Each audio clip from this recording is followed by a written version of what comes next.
jumpa pemirsa, senang sekali Jurnal DAI dapat kembali hadir. Kali ini bersama saya Patricia Lovord.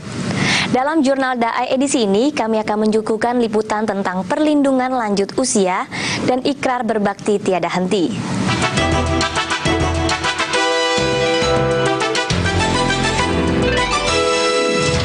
Lebih dari 14% dari total penduduk dunia atau sekitar 1 miliar dari 7 miliar jiwa penduduk dunia adalah kaum lanjut usia. Indonesia sendiri berada di nomor 4 dunia sebagai negara yang memiliki jumlah lansia paling banyak. Menurut Undang-Undang Nomor 13 Tahun 1998, mereka yang termasuk lanjut usia terbagi dalam dua golongan, yaitu lanjut usia potensial dan lanjut usia tidak potensial. Termasuk diantaranya, lanjut usia tidak potensial adalah mereka yang terlantar atau hidup kurang terurus sebatang kara. Menurut data Badan Pusat Statistik di Indonesia, pada tahun 2010 terdapat sekitar 2,9 juta jiwa lansia yang hidup terlantar. Beberapa rumah perlindungan lansia didirikan di kota-kota besar untuk mengurangi masalah mereka yang terlantar. Perhatian yang kita berikan sungguh sangat besar artinya bagi mereka. Di lain sisi, memperhatikan lansia merupakan salah satu kebajikan yang tidak dapat kita tunda, yaitu berbakti pada orang tua. Menurut Undang-Undang Nomor 13 Tahun 1998 tentang kesejahteraan lanjut usia, mereka yang termasuk lanjut usia adalah seseorang yang telah mencapai usia 60 tahun ke atas. Di antara mereka terdapat lanjut usia potensial dan lanjut usia tidak potensial. Lanjut usia potensial adalah mereka yang masih mampu melakukan pekerjaan atau kegiatan yang dapat menghasilkan barang atau jasa.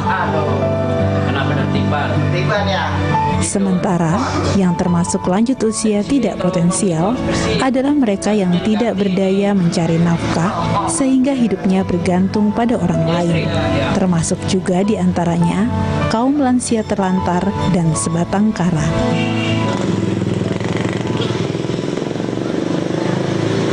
Rumah perlindungan lanjut usia terletak di wilayah Jelambar, Jakarta Barat. Rumah ini menampung sekitar 83 warga lansia binaan sosial yang terbagi dalam 5 wisma tinggal. Mereka ada di tempat ini karena melaporkan diri sendiri, terlantar atau sebatang kara berdasarkan laporan masyarakat, ataupun juga ditemukan di jalan hasil dari operasi penertiban.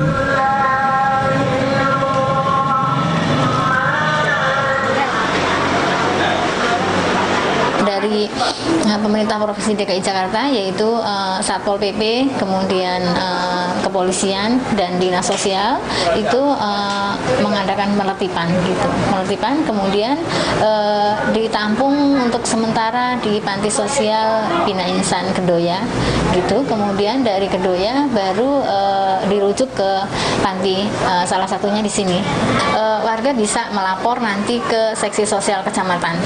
Di sana di kecamatan itu ada namanya seksi sosial kecamatan, itu pun sudah istilahnya nanti membawa surat dari tentunya dari RT RW kelurahan gitu ya, kemudian nanti dari SSK ini nanti akan istilahnya visit ke rumah warga tersebut, nanti apakah memang betul gitu ya tidak ada keluarga gitu terus terlantar gitu. Nah nanti seksi sosial kecamatan itu yang melanjutkan ke sepuh dinas sosial atau ke dinas sosial gitu untuk mendapatkan surat rekomendasi untuk penempatan lanjut usia ini harus ditempatkan ke panti mana begitu. Ya, kita untuk urat. Rumah perlindungan lanjut usia didirikan pada tahun 1994. Rumah ini berdiri sebagai perwujudan nyata dari Peraturan Pemerintah Nomor 43 Tahun 2004 tentang pelaksanaan upaya peningkatan kesejahteraan sosial lanjut usia. Pelayanan yang diberikan melingkupi pelayanan di bidang kebutuhan jasmani dan rohani. Pelayanan di bidang kebutuhan jasmani meliputi antara lain senam kesegaran jasmani, perawatan kesehatan berupa kunjungan tim medis puskesmas Jelambar 2 kali sebulan, juga rujukan ke rumah sakit. ya pendek orang, jadi tinggi. Sementara di bidang rohani berupa pembinaan mental spiritual, antara lain mengaji, ibadah bersama, dan perayaan hari besar keagamaan.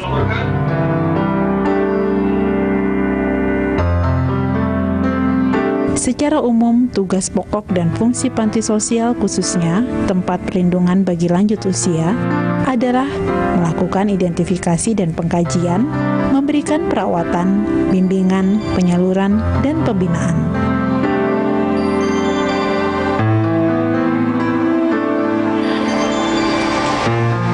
Pak Suwarso adalah pengurus panti yang telah bekerja lebih dari 17 tahun di rumah lansia ini.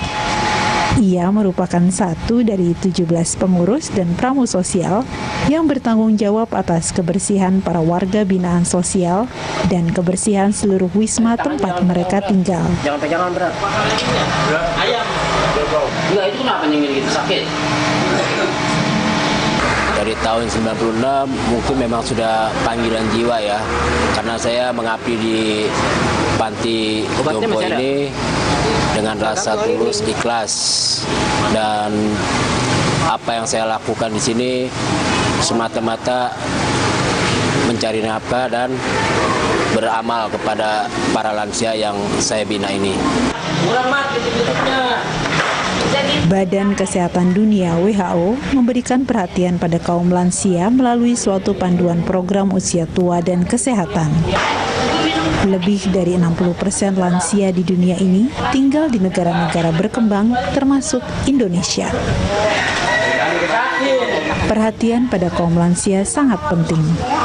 Banyak di antara lansia yang sebetulnya potensial, tetapi karena kurang mendapat perhatian, pendidikan, dan pelatihan, ataupun karena prasangka, para lansia bisa saja menjadi kurang potensial.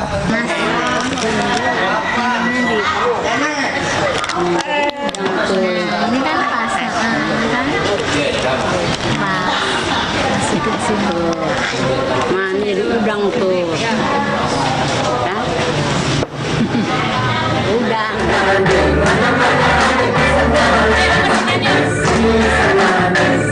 Perhatian yang diberikan pada para lansia membuat mereka menyadari arti kehadiran mereka, bahwa mereka tetap dianggap penting, berharga, dan berarti. Data Badan Pusat Statistik tahun 2010 menyebutkan bahwa jumlah lansia terlantar mencapai hampir 2,9 juta jiwa. Memperhatikan mereka yang tadinya terlantar adalah salah satu upaya menciptakan kesejahteraan bagi kaum lansia, sekaligus sarana bagi kita untuk berbakti.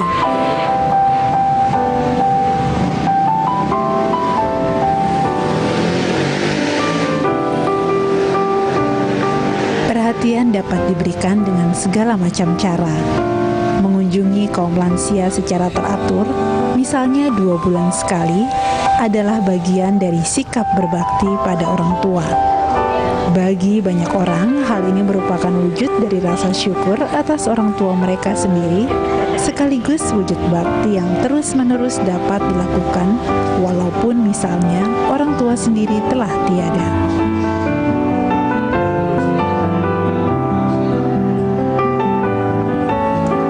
Saya rasakan membantu Oma dan Opa mengingatkan saya kepada kakek dan nenek saya yang kebetulan sudah nggak ada ketika saya umur 7 tahun. Jadi kurang lebih ini bakti saya kepada kakek dan nenek saya. Saya sendiri happy dan batin saya merasakan senang yang luar biasa. Saya bisa berinteraksi dan beberapa Oma dan Opa di sini menganggap saya sebagai anaknya. Itu yang membuat saya senang, otomatis saya mempunyai orang tua baru lagi selain orang tua kandung saya yang di rumah. Jumlah penduduk lanjut usia di dunia mencapai 1 miliar dari total 7 miliar penduduk dunia. Indonesia sendiri memiliki 24 juta jiwa lansia. Kebanyakan dari para lansia itu tinggal di wilayah Jawa dan Bali. Menurut data Badan Pusat Statistik, diperkirakan jumlah lanjut usia di Indonesia pada tahun 2020 dapat mencapai lebih dari 28,8 juta jiwa atau lebih dari 11% total penduduk negeri ini. Menurut ketentuan Badan Dunia, Indonesia termasuk negara yang berstruktur penduduk tua karena jumlah lansianya mencapai lebih dari 7% total penduduknya. Indonesia saat ini menduduki ranking keempat dunia untuk jumlah penduduk lansia.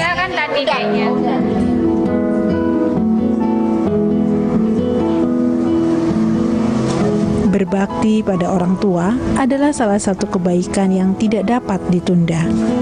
Segenap masyarakat dapat bekerja sama dengan pemerintah dan berbagai lembaga kesehatan dan sosial untuk melayani kebutuhan para lansia. Ada banyak panti reda milik swasta maupun pemerintah yang tersebar di seluruh wilayah Jakarta. Di daerah timur misalnya, terdapat Panti Budi Mulia 3 di wilayah Ciracas yang dihuni 126 warga binaan sosial lanjut usia. Perhatian sekecil apapun yang dilakukan dengan tulus dan penuh kasih tentu sangat berarti.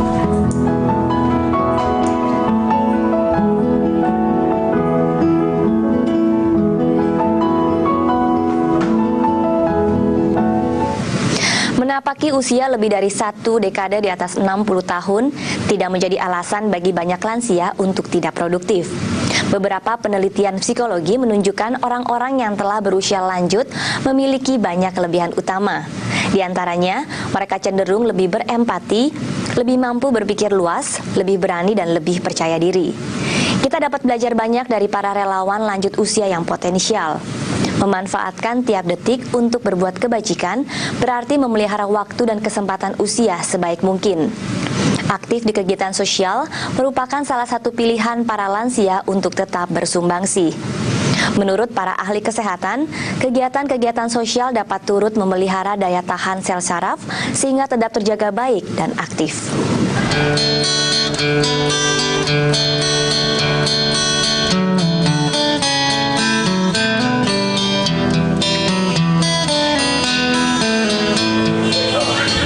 Desi Wijaya, di usianya yang ke-72 tahun, tidak menghabiskan waktu hanya dengan duduk diam.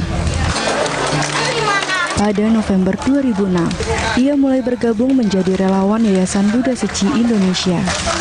Semakin bersumbangsi, ia semakin mengerti arti cinta kasih. Begitupun, semakin merasakan cinta kasih, ia semakin tergerak untuk bersumbangsi.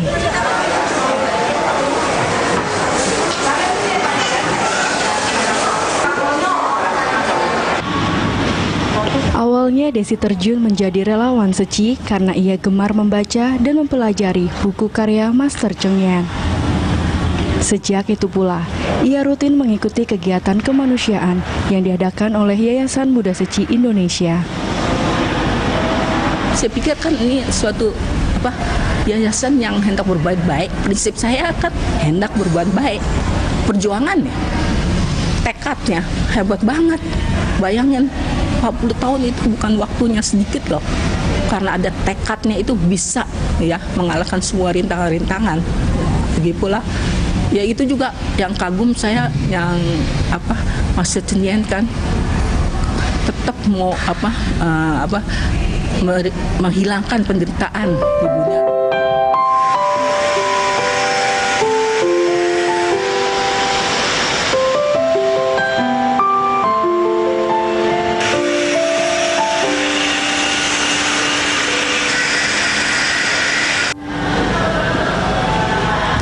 Anak bungsu dari 5 bersaudara ini merasakan bahwa dengan berbagi, maka kehidupan akan terasa lebih bermakna.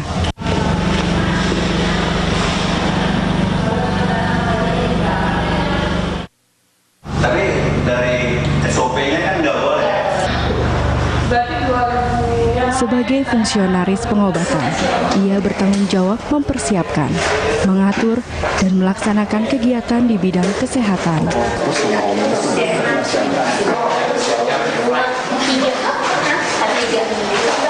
Organisasi Kesehatan Dunia atau WHO pernah menyatakan bahwa mereka yang memasuki masa lansia dapat berperan sebagai solusi bagi berbagai masalah. Desi membuktikan hal itu dengan berperan aktif dalam berbagai kegiatan bakti sosial.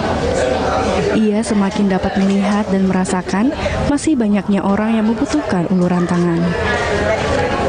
Walau lelah kerap ia rasakan di usianya yang tidak lagi muda, baginya membantu orang lain yang membutuhkan, sama dengan menggarap ladang keberkahan. Semakin banyak yang dibantu, maka semakin banyak berkah yang diterima. Pokoknya kalau saya berbuat sesuatu itu akibatnya apa ya? Jadi kalau bisa sih ingat kata-kata perenungannya bagaimana supaya tetap di jalan sesuai dengan ajaran gitu. Ya sebut mungkin ikut-ikut training, baca-baca bukunya, baca-baca kata-kata perenungan itu kan yang mengingatkan kita. Soalnya kalau kita nggak ikut-ikut training nggak ikut.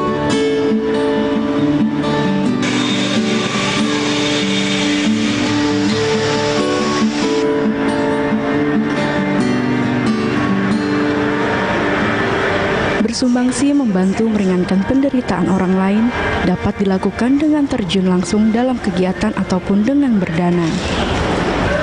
Hal itu ia rasakan juga sebagai sarana untuk melatih dan membina diri sendiri. Jika diri sendiri dapat terlatih, bersikap mawas, dan dibina, masyarakat juga dapat dibangun dengan baik.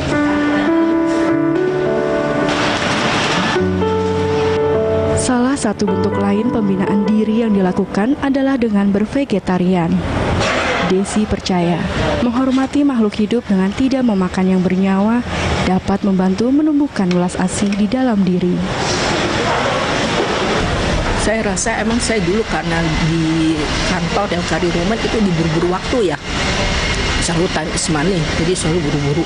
Nah, di sini pertama kali saya dengar untuk ya melatih kesabaran. Dulu saya rambutnya pendek loh, kan cepet mau ke kantor sekali cepet kan bret udah ya. Cisau Sesung yang kasih tahu. Kalau wanita sih harus rambutnya panjang kan kita seragamnya harus dikonde kan. Maksudnya apa? Supaya melatih kesabaran katanya. Berbagai kegiatan baik dalam skala kecil maupun besar tidak pernah ia lewatkan. Baginya menjadi seorang relawan merupakan kewajiban yang harus ia jalankan demi meringankan beban penderitaan agar tercipta kebahagiaan di hati setiap insan. Ya, ikrar ke depan adalah saya akan terus bervegetarian dan akan terus ya menggarap ladang berkah yang tersedia ya di Indonesia ini semampu saya, karena ya Secie kan tahu saya kan sudah ada umur, jadi kalau ya saya masih dapat, masih mampu ya akan saya usahakan sedapat mungkin.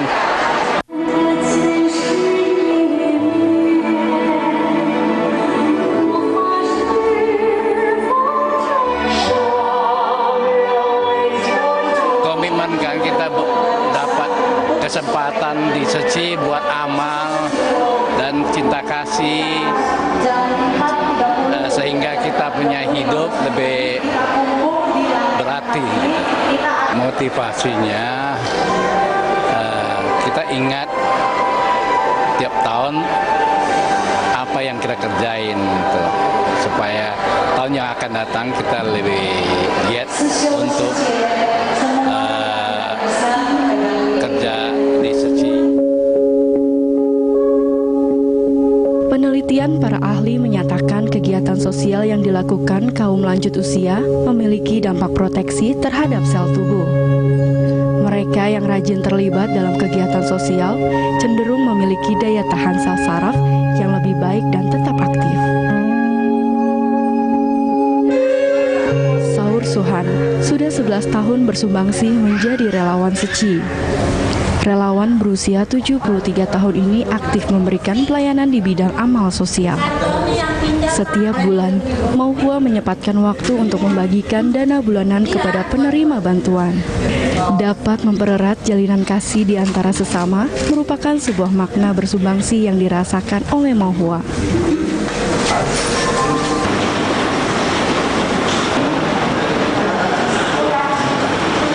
Banyak pelajaran yang dapat diambil oleh orang muda dari kaum yang lebih senior.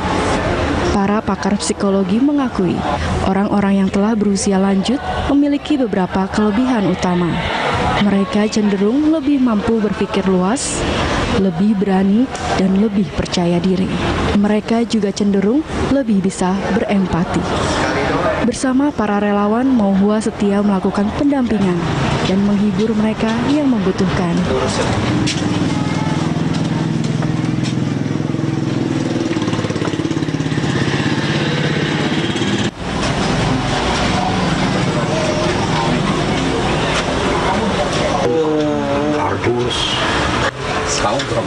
Itulah cinta kasih, memberikan. Kalau kita masih bisa memberi, kita berikan. Biar ada tenaga kita, pikiran kita ini. Ya saya teruskan saja, sedap mungkin saya masih bisa laksanakan, saya laksanakan.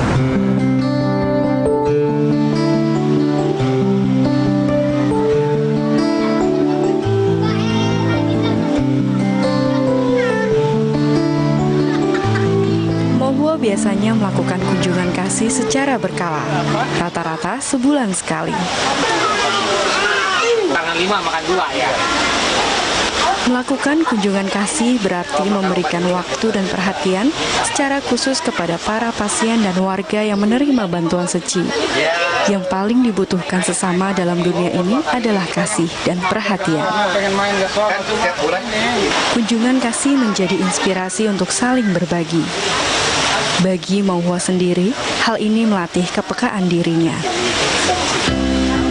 Memanfaatkan setiap detik kehidupan untuk berbagi terhadap sesama adalah bentuk semangat cinta kasih yang perlu terus diukir. Sebuah pengabdian kasih hendaknya tak pernah lekang oleh usia. Semakin banyak tantangan dalam tahun-tahun yang berjalan, justru semakin besar tekad untuk mempertahankan ikrar. Semangat dan karya tidak mengenal usia. Sekali tiang terpancang, pantang surut, bakti berbakti sampai di ujung waktu hidup di dunia. Orang tua memberi kehidupan bagi kita dan guru membangkitkan akal budi kita. Karena itu kita harus berbakti kepada orang tua dan menghormati guru untuk membalas budi luhur keduanya. Jadikan hidup penuh makna karena setiap peristiwa mengukir sejarah. Jika Anda memiliki saran atau kritik, silahkan kirimkan email ke jurnal.dai@daitv.co.id atau melalui SMS dengan format JDI, spasi nama, saran dan kritik Anda, lalu kirim ke nomor 0852 8580 8559. Akhirnya saya Patricia Lawford mewakili seluruh kerabat kerja Jurnal Dai mengucapkan terima kasih atas perhatian Anda. Sampai jumpa.